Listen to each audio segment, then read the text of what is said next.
Elektrik. Bu gün onsuz həyatı təsəvvür etmək belə mümkün olmasa da, 1800-cü illərin sonunda dünya işıqsız idi. Amma iki dahinin xəyalında o artıq işıldayırdı. Bu iki şəxsiyyətin adı tarixə qızıl hərflərlə yazılır. Nikola Tesla və Thomas Edison. Onların arasında baş verən mübarizə isə sadəcə texnologiya savaşı deyil, həm də düşüncə tərzlərinin toqquşması idi. Buna cəryanlar savaşı deyilir. Edison, sabit cəryanın atası.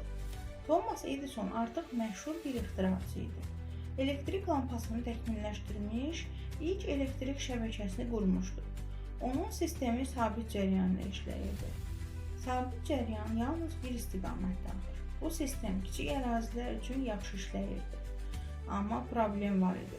Uzun məsafələri ötürmək mümkün deyildi. Enerji yolda itirdi. Nikola Tesla, dəyişən cəryanın dahisi. Tesla isə fərqli düşünürdü. O, Edisonun laboratoriyasında işləyirdi, amma ideyaları toqquşurdu. Tesla dəyişən cəryan sistemini irəli sürdü.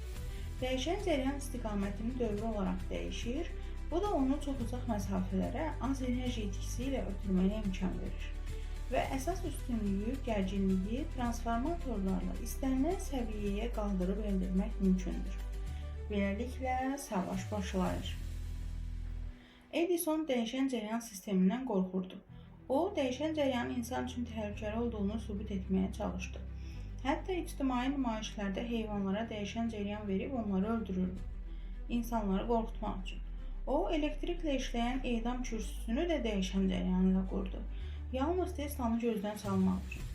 Ancaq Tesla və maliyyəçi Georgi Westinghouse birlikdə dəyişən cəryan sistemini inkişaf etdirdilər. 1893-cü ildə Chicago sərgisi Tesla'nın parladığı an oldu.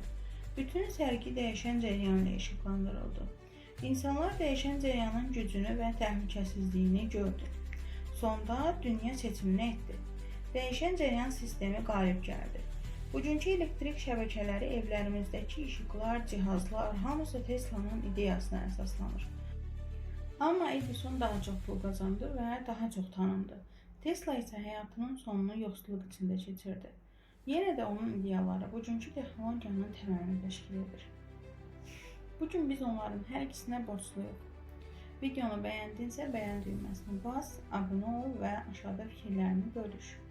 Fizika həm maraqlıdır, həm həyatda hər yerdədir.